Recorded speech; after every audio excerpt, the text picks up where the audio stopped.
আসসালামু আলাইকুম, welcome to spice jar by Chowdhury. আজকে শেয়ার করব দুধে ভরপুর ক্রিমি একটা পায়েসের রেসিপি। এইভাবে একবার পায়েস তৈরি করে কাউকে খাওয়ালে সে আপনার ফ্যান হয়ে যাবে, আর এর স্বাদ সে কখনোই ভুলতে পারবে না। তখন বারবারই আপনার এই পায়েস তৈরি করার আবদার থাকবে।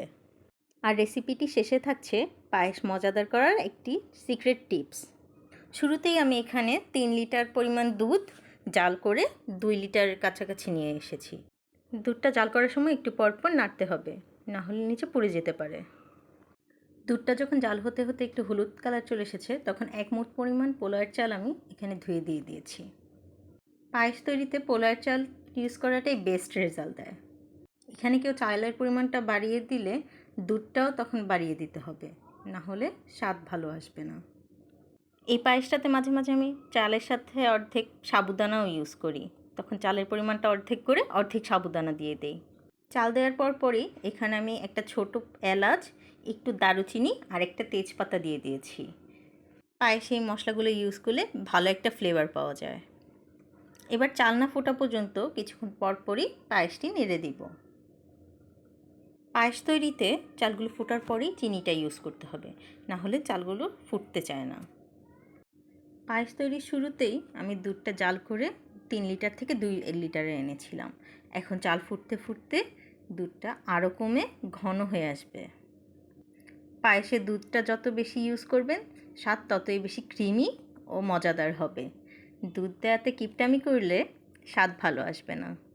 পায়েস রান্নার ক্ষেত্রে কিছুক্ষণ পরপর একটু নেড়ে দিতে হবে, নাহলে একবার নিচে পুড়ে গেলে পুরো পায়েসেই একটা পোড়া স্মেল চলে আসবে। নাড়ার সময় আমি একটু সাইডগুলো কেচে দিচ্ছি, যেন সাইডের দুধগুলো পুড়ে না যায়। চালটা পুরোপুরি ফুটে এলে আমি এখানে একটা ডাল ঘুটনির সাহায্যে চালটা একটু ঘুটে দিচ্ছি। এতে চালটা একটু ভাঙা ভাঙা হবে এবং পায়েসটা আরও ঘন হবে। অলরেডি দেখতেই পাচ্ছেন পায়েসটা কী পরিমাণ ঘন হয়ে এসেছে। অলরেডি পায়েসের একটা সুন্দর স্মেলে পুরো বাসা ভরে গেছে। এখন আমি একটি বাটিতে পরিমাণ মতো চিনি ও অনেকটা গুঁড়ো দুধ নিয়ে একটু সামান্য পানি দিয়ে গুলে নিচ্ছি। এখানে পানির পরিবর্তে চাইলে কেউ লিকুইড দুধ দিয়েও গুলে নিতে পারেন।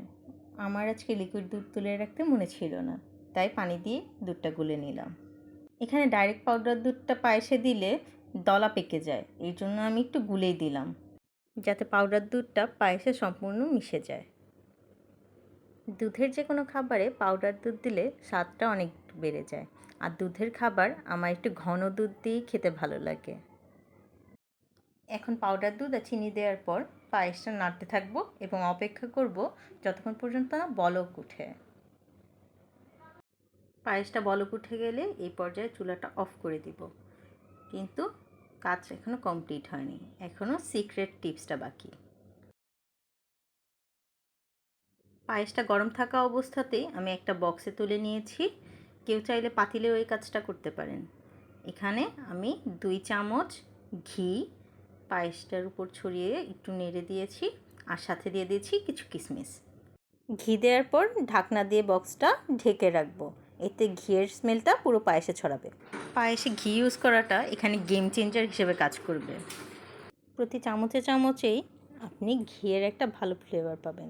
ভিডিওটি ভালো লাগলে লাইক ফলো করে পাশে থাকার অনুরোধ রইল। ধন্যবাদ।